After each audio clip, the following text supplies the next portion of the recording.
15-ci əsrin ortalarına qədər Qərbi Azərbaycan coğrafiyasında ermənilər yaşamayıb.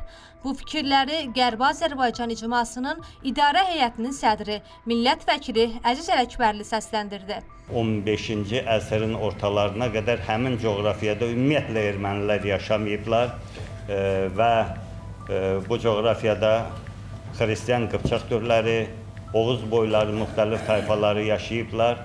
Və ona görə də ermənilərin xüsusilə orta əsrdən əvvəlki həmin ərazidəki tarixi abidələrə iddia qaldırmağa heç bir əsası yoxdur. Qərbi Azərbaycan icması olaraq bizim qarşımızda duran əsas məsələlərdən biri də bizim olanların hamısına sahib çıxmaqdır. Qərbi Azərbaycan icmasının idarə heyətinin sədrinin sözlərinə görə son 200 ildə tarixi torpaqlarımızda təkcə Azərbaycan xalqı deportasiya, soyqırımı və etnik təmizləmə siyasətinə məruz qalmayıb.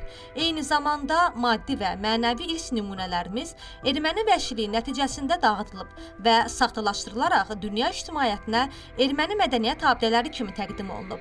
Əziz Ələkbərli tarixi irsimizin qorunmasının və onun dünya ictimaiyyətinə düzgün şəkildə çatdırılmasının prioritet məsələ olduğunu qeyd edir. 1441-ci ildə Erməni Dini Kafedrası 3 kilsə indiki Eçmiədzin ərazisinə köçürüləndən sonra bir müddət ondan sonra xüsusilə 16-17-ci əsrlərdə bu ərazidəki bir çox sahibsiz dini abidələr Eçmiədzin 3 kilsə tərəfindən bərpa olunmaq adı ilə erməniləşdirilibdir və ora erməni şovinizminin, erməni millətçiliyinin həmin abidələr mərkəzinə çevrilibdir. Əziz Ələkbərli bildirdi ki, Qərbi Azərbaycan ərazisində yerləşən qədim yaşayış məskənləri, məscidlər, qəbirstanlıqlar və digər tarixi irs nümunələrinin araşdırılması və qorunması mühüm əhəmiyyət daşıyır.